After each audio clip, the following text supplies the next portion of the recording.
Sebenarnya lagi itu sih kurang ide buat bikin video apa. Soalnya kayak saham yang dipilih toh sahamnya itu-itu terus kan. Jadi sebenarnya cara investasi saya lumayan boring ya karena sahamnya akan itu-itu terus sampai kalian bosan gitu. Jadi saham saya INKP, LSIP, ya Tekim sama kayak INKP lah. Terus habis itu BSDE, tapi BSDE dikit banget karena waktu itu kayak udah terlanjur beli terus lagi rugi jadi nggak dijual. Ini saya lagi buka akun Stockbit saya tuh nggak pakai reksadana Stockbit ya, jadi aplikasinya itu saya cuma lihat buat liatin saham. Ini pantauan saya ada Ali, Adi, ada Ro. Ini saya nggak beli ya, maksudnya nggak beli semuanya, cuman saya suka masukin beberapa saham itu dalam pantauan saya.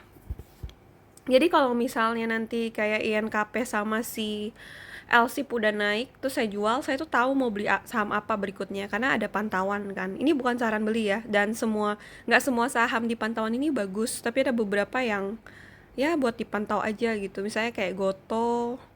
Goto ini saham yang saya liatin aja sih, soalnya kan saya nggak gitu demen beli saham teknologi. Tapi kayaknya buat mantau harganya, buat tahu jatuhnya seberapa dalam atau nanti tiba-tiba naik itu lumayan menarik. Jadi saya masukin watchlist. Kalau HRTA ini lumayan bagus sih menurut saya.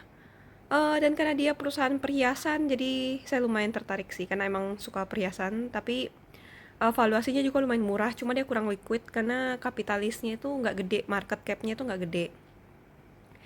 Terus ini juga masih ada saham-saham call yang dulu saya pernah lihat. Kalau LPKR ini sebenarnya lumayan murah, tapi perusahaannya rugi terus, jadi saya nggak menyarankan buat beli. Adik saya pernah trading beberapa kali, untungnya lumayan sih, cuma ini mengerikan ya rugi terus gitu. Tapi emang sih BFPS-nya itu lumayan tinggi, kayak 236 ya, lumayan tinggi sih. Cuman kayak karena rugi terus, itu saya tidak sarankan sama sekali.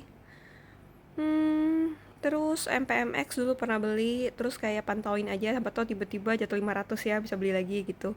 Jadi kayak banyak yang buat pantauan lucu-lucu aja. Jadi kayak nggak dibeliin semua, tapi kayak kalau misalnya tiba-tiba ada yang turun dan menarik, itu biasa saya bisa jadi the next stock gitu sih. Jadi kalau saya sih lebih ke situ ya.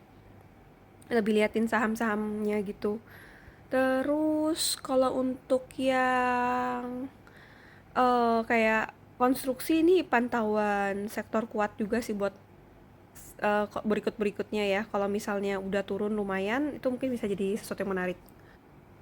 Saya juga sering lihat kurs sekarang lagi 15.600.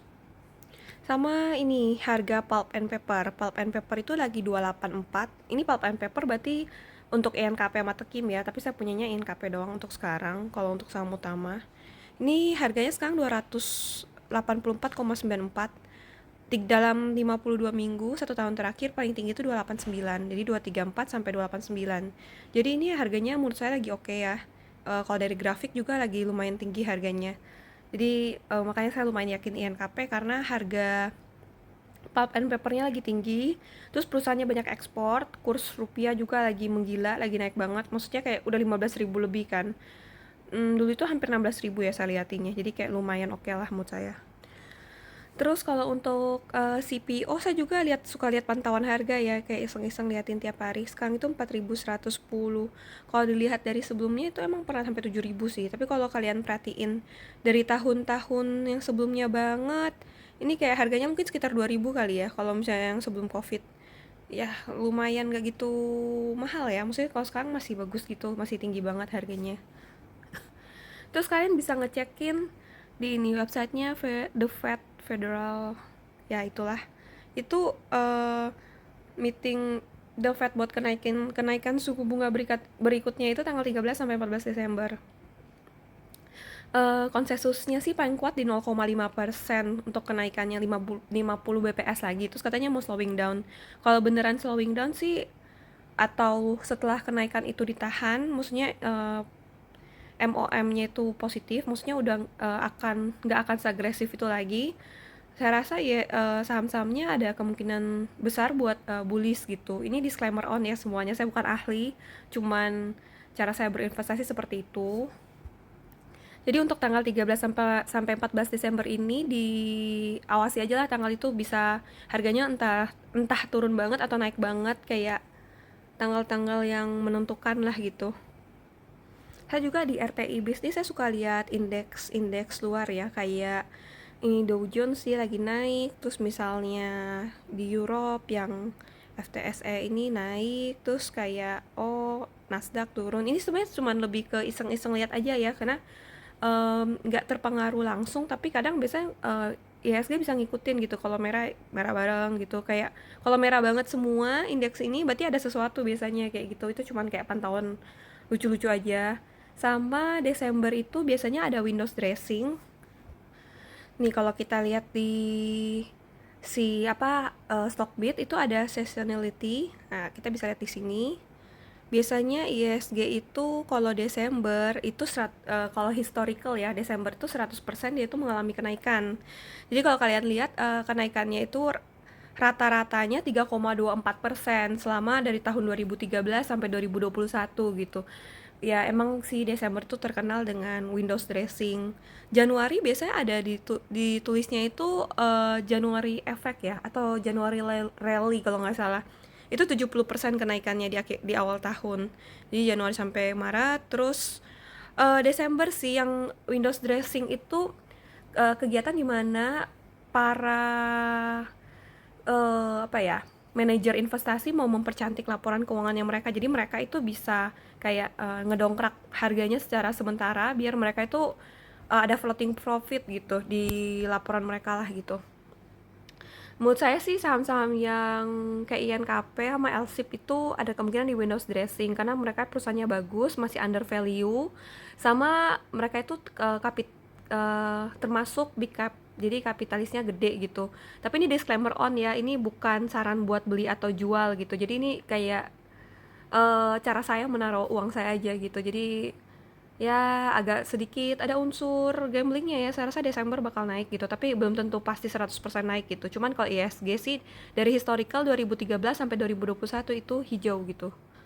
Kalau INKP sendiri 67% sih hijaunya di Desember. Jadi masih bisa ada kemungkinan dia merah atau hijau gitu. Cuman dari 2018 sampai 2021 sih dia hijau terus ya di Desember gitu.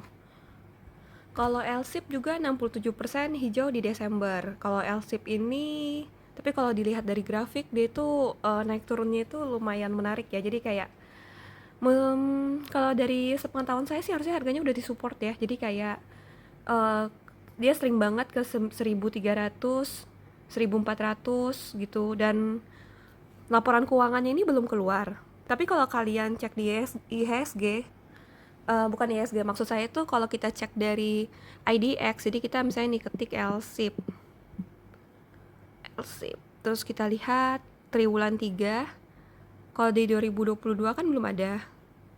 Terus kita cek di 2021, itu kita bisa lihat keluarnya 30 November 2021. Berarti yang 2022 ada kemungkinan kalau dia sama kayak tahun-tahun sebelumnya itu berarti dia keluarnya di 30 November. Ini juga 30 November yang tahun sebelumnya lagi.